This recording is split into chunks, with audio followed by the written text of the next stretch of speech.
Welcome to V-Sense. Today we're talking about a fragrance by the House of Dior.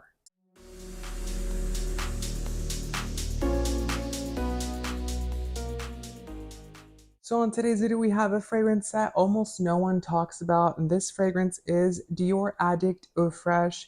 So there are two in this line. There is the Addict Eau de Parfum, and then there's the Eau Fraîche version, which is this guy here. Just so you do know, the Eau Fraîche version is an eau de toilette, so it's not going to be super long wearing. It's not going to have the biggest projection, longevity, or sillage.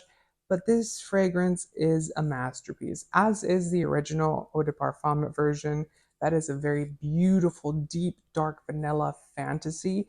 This is a fresh, clean, citric fragrance. This fragrance is white musk at its base, and I really, really, really love this fragrance. So according to notes, this fragrance was launched in 2014. However, that is not true. This fragrance was launched with a line of fragrances under the Addict name. We had Dior Addict, and then we had Dior Addict 2, which is this guy here.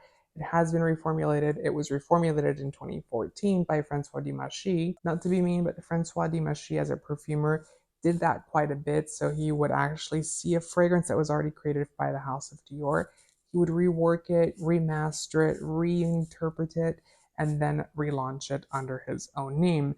Do I agree with that? No. But did it happen? Yes. And this is one of the ones that fell victim to it. There are quite a few flankers and formulations of this fragrance itself. So if you catch me looking down, I am reading off notes. So there has been Dior Addict Eau de Parfum. There has been Dior Addict Eau Sensuelle, Eau de Lys, Addict 2.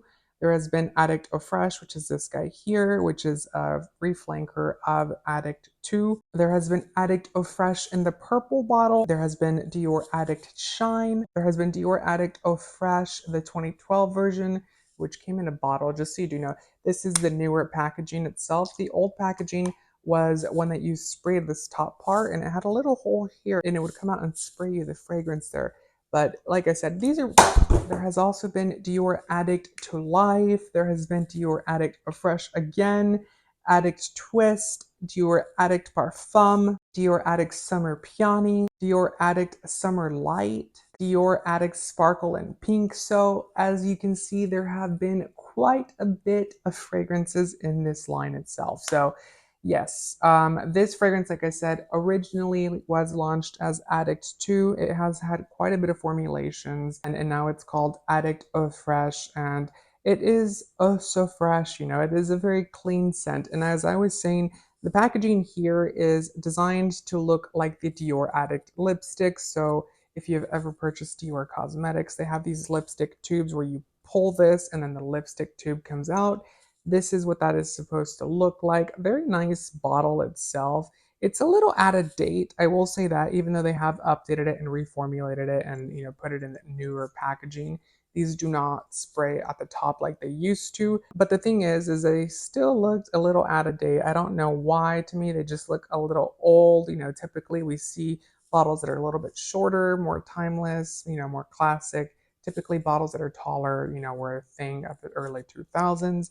And you can kind of tell that that is a vibe that this is going for, like very millennial pink vibe. But enough about that. This fragrance itself is a really nice fragrance. To me, this fragrance really represents spring, summer, especially if you're going on vacation. Obviously, it is catered to a woman audience, but this fragrance is done so well that it can be layered with another fragrance for a masculine vibe as well. This fragrance represents if you were to spray rosé, the drink, and put some fruit in it, that's what you would get here. A very nice, beautiful champagne sparkle of the bubbles is what we get here. The top notes for this fragrance are bergamot. Then the middle notes are going to be freesia and lily of the valley. I can see the freesia in here because it does give it that nice, supple, soft, floral note.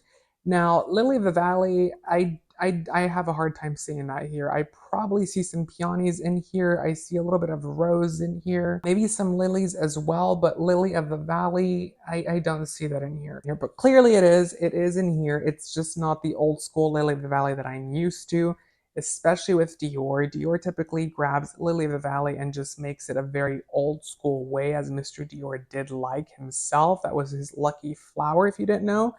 But this one does contain Lily of the Valley in here. It is listed as one of the notes. I don't see it myself. I don't see how it can have it, but it is in here and they're not lying. Why would they lie about that? And the base of this fragrance is white musk, and obviously it is not the real deal. It is a synthetic note because white musk is no longer legal to be manufactured or produced naturally. If you don't know what white musk is, you can definitely do a Google search and find out what it was actually made out of. I don't know if you really want to, if you really dig down into the deep history of the parfum industry, but yes, it is no longer manufactured that way and it is used as a synthetic component. But this fragrance, like I said, is very nice. It is sparkly, it is citrusy, it has beautiful notes in here. And it's done so well, but it's done in a very simplistic format. So it's done in a way that is very likable. It's very unique and likable, but it's not so unique that it's going to fall very far from the mass market umbrella, if you will. So if you like, for example, Chance Tendre, if you like Chance Vive, if you like Misty or Blooming Bouquet, you'll like this guy here. It is a very fresh, sparkly type fragrance. It is done incredibly well. I would certainly suggest to go smell it if you have a store that carries Dior fragrances. It is fairly easy to find, so this size, which is a 100 ml bottle or 3.4 fluid ounces, will cost you $130. So not super expensive, a little bit expensive for an eau de toilette, but not super expensive compared to other fragrances that we have seen as of lately. So definitely check this fragrance out. Let me know if you have tried it already, if you have worn it. I love this scent, like I said. I definitely do recommend it 100%, or at least go and smell it or try it. You know, who cares? It's just perfume. But definitely let me know your thoughts down below. Make sure to comment what your thoughts are. Also, thumbs up the video as it does help the video. And also consider subscribing for more fragrance related content. And I'll see you guys on next time's video. Bye.